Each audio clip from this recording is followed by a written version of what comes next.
ஓம் கணபதியே நமக. ஓம் முருகப்பெருமானே நமக. ஓம் ஆஞ்சநேயா நமக. ஓம் நரசிம்மனே நமக. ஓம் குலதெய்வம் பால் முனீஸ்வரரே நமக. ஓம் குதம்பை சித்தரே நமக. ஓம் நந்திச சித்தரே நமக. ஓம் அகோரிகள் சித்தரே நமக. ஓம் விஷ்ணு மாயா நமக. ஓம் குட்டி சாத்தானே நமக. ஓம் கால பைரவரே நமக. ஓம் ஹரிச்சந்திரனே நமக. ஓம் சிவபெருமானே நமக. ஓம் அகோர காளியே நமக. ஓம் பத்ரகாளியே நமக. ஓம் மகா காளியே நமக. ஜெய் ஜெய் மகா அகோர காளி. ஜெய் ஜெய் மகா பத்ரகாளி. ஜெய் ஜெய் மகா காளி. ஜெய் ஜெய் மகா யமகண்ட கால பைரவா. ஜெய் ஜெய் மகா யமகண்ட கால பைரவா. ஜெய் ஜெய் மகா யமகண்ட கால பைரவா. கால பைரவா, கால பைரவா, கால பைரவா. அகோர காளி அம்மாவே, பத்ரகாளி அம்மாவே, மகா காளி அம்மா தாயே, அம்மா நீ எனக்கு துணையா இரு தாயே. அம்மா ஓம் குருவே சரணம். ஓம் குருவே துணை. ஓம் சிவபெருமான் சித்தரே நமக.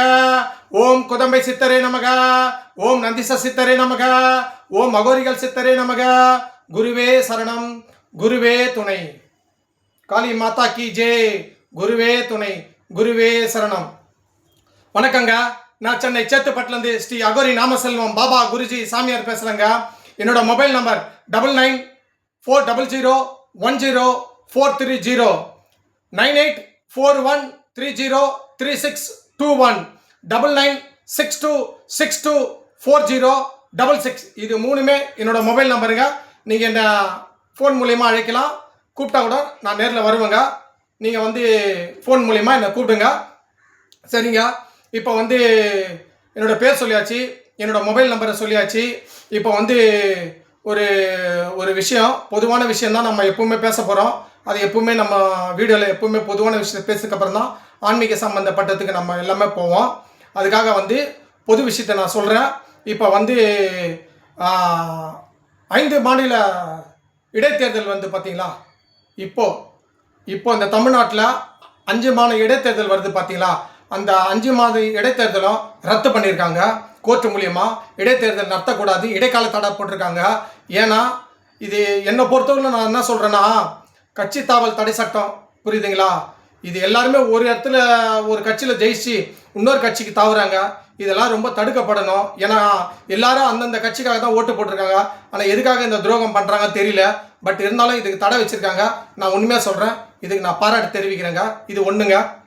ரெண்டாவது விஷயம் ஹரியானாவில் முதல் முறையாக ஹைட்ரன் ரயில் சேவையை தொடங்கி வச்சிருக்காரு பிரதமர் நரேந்திர மோடி. நம்ம மோடி அவர்கள் ஹைட்ரஜன் புரியுதா ரயில் சேவையை தொடங்கி வச்சிருக்காரு. ரொம்ப ரொம்ப நல்ல விஷயம். நாட்டிலே முதல் முறையாக திறந்து வச்சிருக்காங்க. இது மேலும் மேலும் விரிவடையணும். நம்ம நரேந்திர மோடி அவர்கள் ரொம்ப நாட்டுக்காக நல்லா அர்ப்பணிப்பாக இருக்கிறாரு. நல்லா ஆக்கப்பூர்வமான வேலை செஞ்சு நம்ம நாட்டை உயர்த்துறாரு. ஆகியால பிரதமருக்கு என்னுடைய நல்வாழ்த்துக்கள். இப்போ நம்ம எல்லாம் பொது விஷயம் பேசுகிறோம். இருந்தாலும் நம்ம சில விஷயத்தை நம்ம சொல்லி ஆகணும். இதுவும் பொது விஷயம்தான். வீட்டுக்கு வீடு மரக்கன்று நட்டு வைங்க. தண்ணியை சிக்கனம் பண்ணுங்க, புரியுதுங்களா. மாணவ மாணவிகள் நல்லா படிங்க. போதை பழக்கத்துக்கு யாரும் ஈடாவாதீங்க. பிளாஸ்டிக் பொருட்கள் விடுபட்டு பிளாஸ்டிக் அல்லாத பொருட்களை உபயோகப்படுத்துங்க. ரொம்ப ரொம்ப நல்லது. சுற்றுச்சூழலை பாதிக்கும். அதே மாதிரி இருசக்கர வாகனத்தில் செல்லும்போது ஹெல்மெட் போட்டுன்னு போங்க.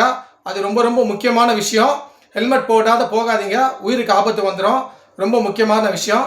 ஜெய் ஜெய் ஸ்ரீராம், ஜெய் ஜெய் ஸ்ரீராம், ஜெய் ஜெய் ஸ்ரீராம். வெற்றிவேல் வீரவேல், வெற்றிவேல் வீரவேல், வெற்றிவேல் வீரவேல். பாரத் மாதா கி ஜெய், பாரத் மாதா கி ஜெய், பாரத் மாதா கி ஜெய். சனாதன வாழ்க, சனாதன வாழ்க, சனாதன வளர்க.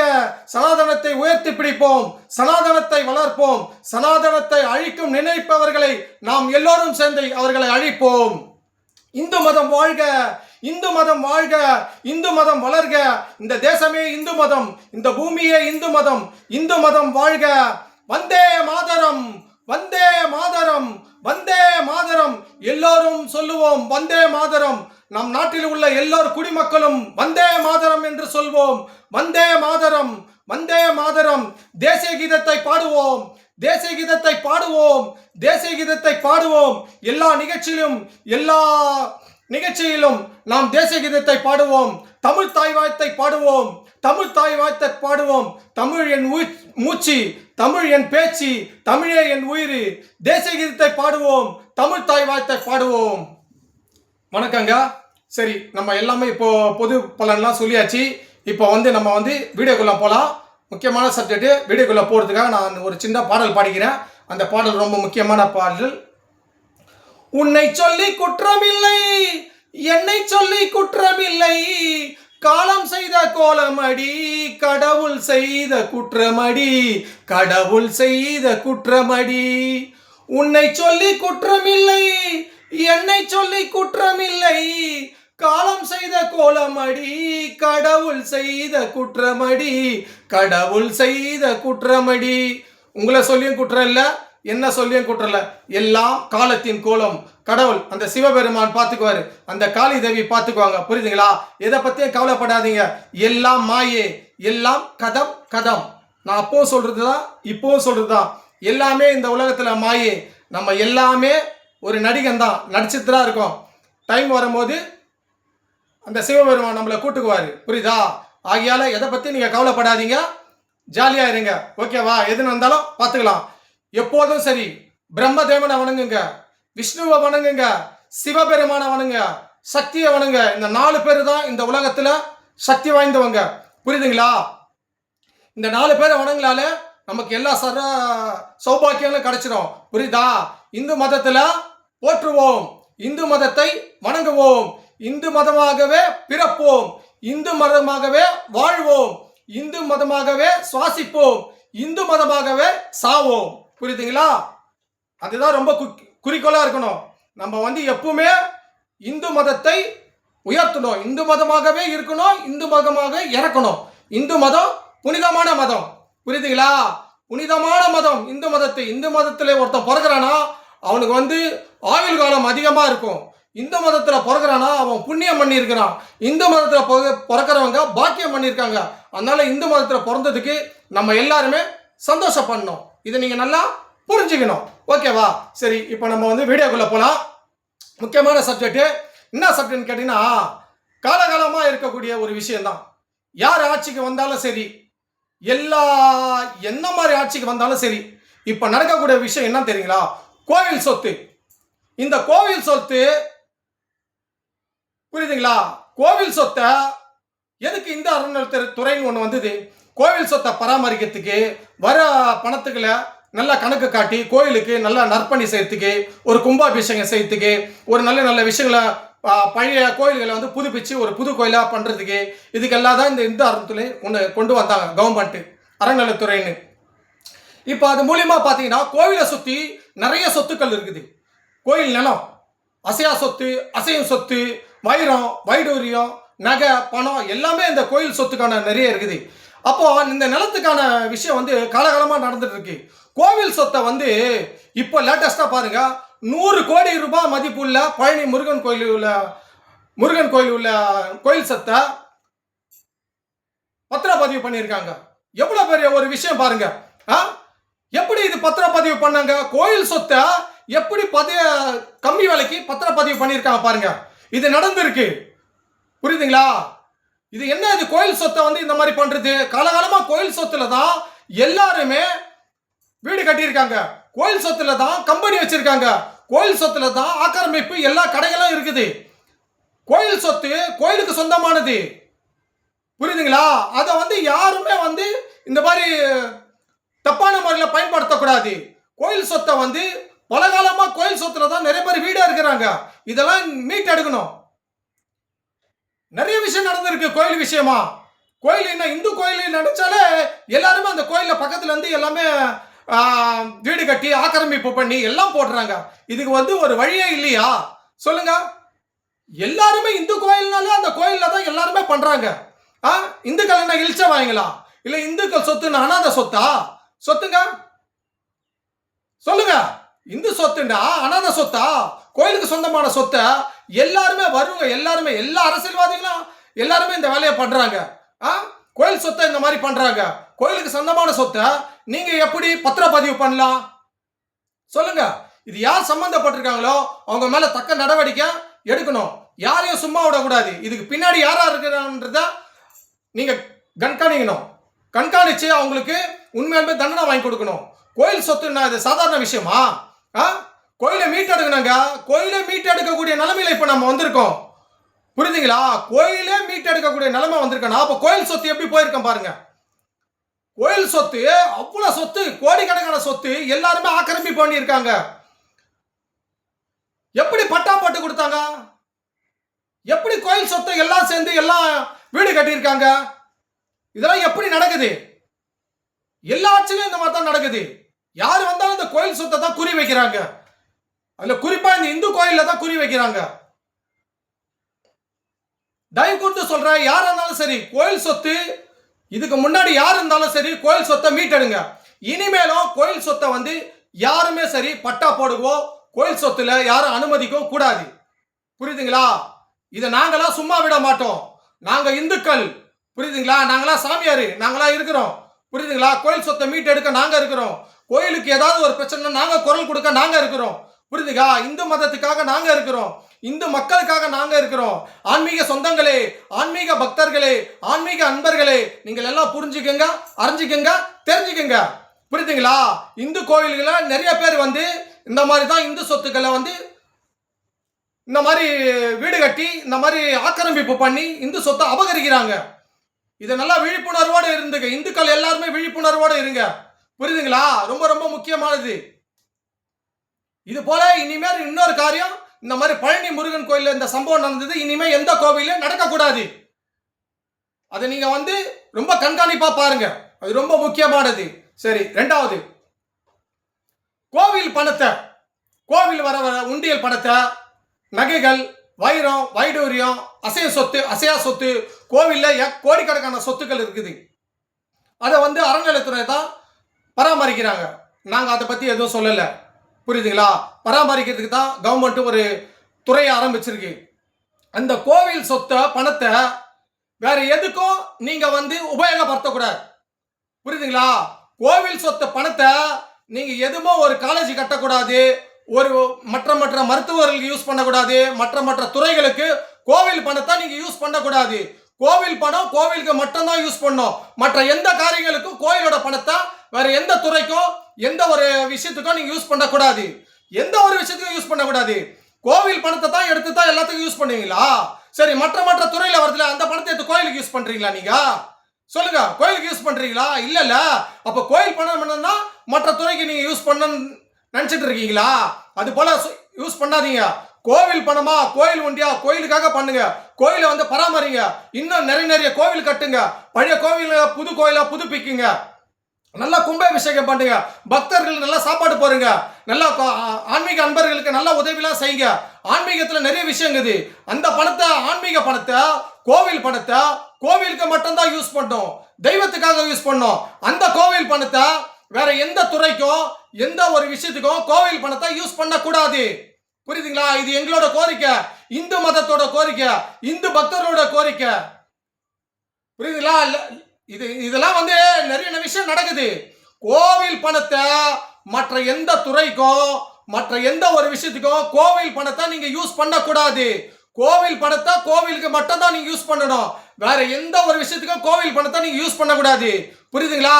இதுதான் எங்களுடைய கோரிக்கை, இதுதான் எங்களுடைய கட்டாயம். புரியுதுங்களா? அதை நாங்க சும்மா விட மாட்டோம். நீங்க கோவில் பணத்தை எடுத்து எது பண்ணாலும் சரி, அது வெட்ட வெளிச்சத்துக்கு ஆயிடும். நாங்க போராடுவோம். சட்டத்தை முன் நின்று அதற்குண்டான சட்டத்தை நீதியை வாங்குவோம். ரோட்ல இறங்கி போராடுறதுக்கு நாங்க ரெடியா இருக்கிறோம். நாங்க விட மாட்டோம். இந்து மதத்துக்காரங்க, புரியுதுங்களா? இந்துக்கள் நாங்க. இந்துக்களை வந்து இழிவா பேசுறது, இந்து மதத்தை இழிவா பேசுறது, இந்து மதத்தை கொச்சை பத்தி பேசுறதுக்கு, இதுக்கெல்லாம் அதெல்லாம் அப்போ. இப்பெல்லாம் நாங்க எதையும் சமாளிக்க தயாராயிட்டோம். புரியுதுங்களா? அப்பெல்லாம் நாங்க கண்ணை மூடிட்டு இருந்தோம். புரியுதுங்களா? இனிமே நாங்க கண்ணை திறந்துட்டோம். இனிமே இந்து மதத்தை இழிவா பேசுறது, இந்து மதத்தை கொச்சை பத்தி பேசுறது, இந்து மதத்தை வந்து அழிக்கணும்னு நினைக்கிறோம் எல்லாருமே அழிஞ்சு போயிடுவாங்க. இந்து மதத்தை அழிக்கணும்னு நினைச்சவங்க எல்லாருமே அழிஞ்சு போயிட்டாங்க. மண்ணோட மண்ணா போயிட்டாங்க. புரியுதுங்களா? இந்து மதமே உயர்ந்தது, இந்து மதமே உயர்ந்தது, இந்து மதமே உயர்ந்தது. இந்து மதத்தை அழிக்கணும்னு நினைச்சா நாங்க இருக்கிறோம் இந்து மதத்தை காப்பாத்துறதுக்கு. புரியுதுங்களா? எல்லாத்தையும் நாங்க பாத்துக்கிறோம். எங்களுக்கு வந்து முறைகேடு எதுவும் நடக்காதவங்களுக்கு இந்து கோவில நல்லபடியா பராமரிங்க. இந்து சொத்துக்களை யாருக்கும் கொடுக்காதீங்க, தாராபாத்து கொடுக்காதீங்க. இந்து பணத்தை எந்த துறைக்கோ எந்த ஒரு இதுக்கும் இந்து பணத்தை இந்து கோவில் பணத்தையோ வைடூர் எந்த அசைய சொத்தோ அசையா சொத்தோ அதை எதுவுமே கோவிலுக்காக தான் செலவு பண்ணணும். வேற எந்த துறைக்கும் எந்த வித இதுக்கும் நீங்க செலவு பண்ணக்கூடாது. இது முக்கியமான கோரிக்கை. அப்படி நீங்க செலவு பண்ணீங்கன்னா நாங்க சட்டப்பூர்வமா என்ன நடவடிக்கை எடுக்கணுமோ எடுப்போம். அப்படின்னா ரோட்ல இறங்கி நாங்க போராடுவோம். அது எங்களுக்கு தெரியும். நாங்க இந்து மதத்துக்காரங்க, எங்களுக்கு தெரியும் என்ன பண்ணணும்னு. ரொம்ப ரொம்ப முக்கியமான விஷயம்லாம் இதெல்லாம் பேசுறோம். புரியுதுங்களா? ரொம்ப கோவில் விஷயமா நிறைய விஷயம் நடக்குது இங்க. புரியுதுங்களா? தமிழ்நாட்டில் என்ன இந்துக்கள்னா இழிச்சவாயங்களா? இல்லை இந்து மதத்தில் இருக்கிறவங்களுக்கு எல்லாம் ஏமாளிங்களா? ஏமாத்துறதுக்கு நாங்களாம் ஏமாற மாட்டோம். நாங்கள் எல்லாத்துக்கும் எல்லாம் ரெடியாக தான் இருக்கிறோம். அதே போல கோவில் பக்கத்தில் எந்த கோவில் பக்கத்தில் இருந்தாலும் சரி, கோவில் பக்கத்தில் மாட்டு இறைச்சி கடை எங்கேயுமே இருக்கக்கூடாது. கோவில் பக்கத்தில் மாட்டு இறைச்சி கடை எங்கேயுமே இருக்கக்கூடாது. கோவிலுக்கு கொஞ்சம் தள்ளி எங்கடா மாட்டு இறைச்சி கடை வச்சுக்க சொல்லுங்க. புரியுதுங்களா? கோவில் பக்கத்துல கொஞ்சம் தொலைவில் ஒரு குறிப்பிட்ட அளவில் மாட்டு இறைச்சி கடை எங்கேயுமே இருக்கக்கூடாது. இது எல்லா இடத்துலையும் மாட்டு இறைச்சி கடை இருக்குது. கோவில் பக்கத்திலேயே மாட்டு இறைச்சி கடை கண்டிப்பா இருக்குது. கோவில்ன்றது புனிதமான இடம். அந்த கோவில் புனிதத்தை கெடுக்கிறதுக்கு சில பேரு மாட்டு இறைச்சி கடைய கோவில் பக்கத்திலேயே போட்டிருக்காங்க. இது ரொம்ப ரொம்ப பக்தர்களுக்கு ரொம்ப அதிருப்தியா இருக்கிறாங்க. ஆகையால இந்த தமிழக அரசும் நான் சொல்றேன், காவல்துறையினுக்கு நான் சொல்றேன், எல்லாருக்குமே நான் சொல்ல வேண்டியது என்னன்னா, நான் தமிழக அரசை குறை சொல்லல, காவல்துறையும் நான் குறை சொல்லல. நாங்க கோவிலுக்கு பக்கத்துல குறிப்பிட்ட தொலைவுல நீங்க வேற எங்கன்னா வச்சுக்கங்க. கோவில் பக்கத்துல எங்கேயுமே மாட்டு இறைச்சி கடை வைக்க கூடாது. புரியுதுங்களா? இதை கவனம் செலுத்தி யார் யார் கோவில் பக்கத்துல மாட்டு இறைச்சி கடை வைக்கிறாங்களோ அவங்க எல்லாருக்கும் நீங்க அங்கிருந்து அப்புறப்படுத்தி அவங்கள வேற இடத்துல எங்கன்னா வச்சுக்க சொல்லுங்க. புரியுதுங்களா? கோவில் பக்கத்துல மாட்டு இறைச்சி கடை வச்சு அந்த கோவிலோட புனிதத்தை கெடுக்காதீங்க. புரியுதுங்களா? அதை நாங்க சும்மா இருக்க மாட்டோம். ஆகையால மாட்டுக்கறி எங்கேயுமே கோவில் பக்கத்துல இருக்கக்கூடாது. சொல்றது நல்லா புரிஞ்சுங்க. கோயிலுக்கு பக்கத்துல குறிப்பிட்ட இடத்துல மாட்டுக்கறி கடை வச்சிருக்காங்க. அது இருக்கக்கூடாதுன்றதுதான் என்னோட கருத்து. கோவில தள்ளி கொஞ்சம் தொலைவுல நீங்க வேற எங்கன்னா வச்சுங்க. ஆனா கோவில் பக்கத்துல மாட்டு இறைச்சி கடை எங்கேயுமே இருக்கக்கூடாது. இதை நீங்க காவல்துறை அவர்கள் இதை கண்டுபிடிச்சு அதை நீங்க அப்புறப்படுத்தீங்கன்னா எங்களுக்கு ரொம்ப சந்தோஷமா இருக்கும். இந்த தமிழக அரசுக்கும் நான் இதை கோரிக்கை வைக்கிறேன். இது ரொம்ப ரொம்ப கோரிக்கை. ஏன்னா அங்கங்க நிறைய பேர் புனிதத்தை இந்து மத கோவில்களை புனிதத்தை கெடுக்கிறதுக்காக சில சமூக விரோதிகள் இந்த மாதிரிலாம் செய்யறாங்க. அதாவது எல்லாருமே நம்ம ஒற்றுமையா தான் இருக்கோம். எந்த மதமா இருந்தாலும் சரி, தமிழ்நாட்டில் எல்லாரும் ஒற்றுமையா தான் இருக்கோம். யாரும் வேற்றுமையிலும் ஒற்றுமை. புரியுதுங்களா? தமிழ்நாட்டில் எல்லா மதத்துக்காரங்க எல்லாருமே நம்ம எல்லாருமே அண்ணன் தம்பி போலதான் பழகி இருக்கோம். ஆனா ஒரு சில பேரு ஒரு பிரிவினைவாதத்தை உண்டு பண்றதுக்கோ ஒரு மத கலவரத்தை உண்டு பண்றதுக்கோ இது போல காரியங்கள்லாம் பண்றாங்க. ஆகையால அவர்களை நீங்க கண்டுபிடிச்சு தக்க நடவடிக்கை எடுங்க. புரியுதுங்களா? கோவில் பக்கத்துல எக்காரத்தை கொண்டும் மாட்டு இறைச்சி கடை இருக்கக்கூடாது. அந்த மாட்டு இறைச்சி கடையை கொஞ்சம் தள்ளி எங்கன்னா ஓரமா ஒரு கொஞ்சம் ரொம்ப தொலைவில் எடுத்துன்னு போய் நீங்க வச்சுக்கோங்க. கோவில் பக்கத்துல மாட்டு இறைச்சி கடை வைக்கக்கூடாது. ரெண்டாவது, கோவில் பணத்தை கோவிலுக்காக தான் செலவு பண்ணும். வேற எந்த துறைக்கோ வேற எந்த ஒரு விஷயத்துக்கோ கோவில் பணத்தை செலவு பண்ணக்கூடாது. கோவிலுக்காக தான் செலவு பண்ணணும். கோவில் நிலத்தை யாரா இருந்தாலும் ஆக்கிரமிப்பு பண்றவங்கள புல்டோசர் வச்சு அந்த வீடுகளை இடிங்க, மற்ற ஃபேக்டரிக்கு எது வந்தாலும் இடிங்க, எல்லாமே நீங்க செய்யுங்க. புரியுதுங்களா? கோவில் நிலத்தை மீட்டெடுப்போம், கோவில் சொத்தை மீட்டெடுப்போம், கோவிலை பாதுகாப்போம். இந்து மதம் வாழ்க, இந்து மதம் வாழ்க, இந்து மதம் வாழ்க. அதுக்காக தான் இந்த வீடியோ போட்டிருக்கேன். புரியுதுங்களா? எல்லாருமே சிந்திங்க, எல்லாருமே புரிஞ்சுக்குங்க. விழிப்புணர்வுக்காக தான் இந்த வீடியோ போட்டிருக்கேன். நான் செய்தியிலையும் பார்க்குறேன், நியூஸ்லையும் பார்க்குறேன், யூடியூப்லேயும் பார்க்குறேன், எல்லா இதுலையும் பார்க்குறேன். நிறைய விஷயம் நடக்குது. ஆகையால அதற்காக தான் இந்த வீடியோ போட்டிருக்கேன். ஆன்மீக பக்தர்களே, ஆன்மீக அன்பர்களே, ஆன்மீக சொந்தங்களே, இந்து சொந்தங்களே, விழிப்புணர்வோடு இருங்க. புரியுதுங்களா? விழிப்புணர்வு தான் நம்மளை நல்லா பாதைக்கு கொண்டு போகும். புரியுதா? விழிப்புணர்வோடு இருங்க. அது ரொம்ப ரொம்ப முக்கியமான விஷயம். புரியுதுங்களா? குறிப்பா இந்து மக்கள் ரொம்ப விழிப்புணர்வோடு இருக்கணும். நிறைய விஷயம் நடக்குது. அந்த நிறைய விஷயத்த நம்ம போராடி தடுக்கணும். இல்லையா? சட்டத்தின் மூலியமா போய் நம்ம அதை தடுத்து அதை நம்ம நிறுத்தணும். புரியுதுங்களா?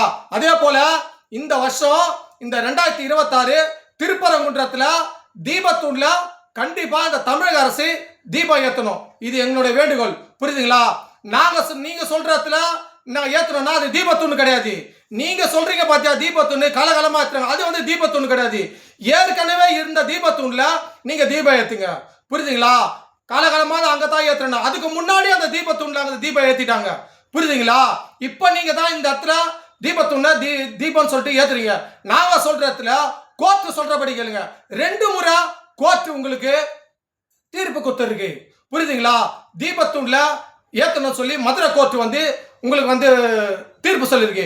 அதை மீறி நீங்க ஏத்தாதனால மேல்முறையீடும் பண்ணியிருக்கோம். நாங்க இது வழக்கம் போட்டிருக்கோம். ஆகையால நாங்க சொல்ற மாதிரி இந்த 2026 கார்த்திகை தீபம் அன்னைக்கு திருவண்ணாமலை எப்படி அண்ணாமலையாருக்கு தீபம் ஏத்துறாங்களோ அதே போல முருகருக்கு கண்டிப்பா திருப்பரங்குன்றத்துல தீபத்தூண்ல தீபம் ஏத்தினீங்கன்னா நாங்க ரொம்ப சந்தோஷப்படுவோம். முருகரை சந்தோஷப்படுவாங்க, இந்து மதத்துக்காரங்க சந்தோஷப்படுவாங்க, எல்லாருமே சந்தோஷப்படுவாங்க. இதுக்காக தான் இந்த தமிழக அரசை நான் வேண்டிக் கொள்கிறேன். யார் பேச்சை கேட்காதீங்க. புரியுதுங்களா? எல்லாருமே பிரிவினவாதத்தை உண்டு பண்றாங்க. புரியுதுங்களா? இங்க ஒரு மத கலவரத்தை உண்டு பண்றதுக்கு தேவையில்லாதெல்லாம் பேசுறாங்க. ஆகையால தமிழக அரசு தான் விழிப்புணர்வோடு இருக்கணும். இருந்து இந்து மதத்துக்காரங்கள பக்தர்கள நீங்க வந்து எங்க மனம் நோவாத அளவுக்கு எங்க கோரிக்கையை நீங்க ஏற்று கண்டிப்பா தீபத்தூண்ல தீபத்தை ஏத்துங்கன்னு நான் விரும்பி வேண்டி கேட்டுக்கொள்கிறேங்க. சரி, அதுக்காக தான் இந்த வீடியோ போட்டிருக்கேன். இன்னும் பல தகவல் நான் உங்களுக்கு இந்த வீடியோ மூலமா சொல்றேன். உங்களிடம் விடைபெறுவது ஸ்ரீ அகோரி நாமசெல்வம் பாபாஜி குருஜி சாமியார். ஓகேங்களா? வணக்கங்க.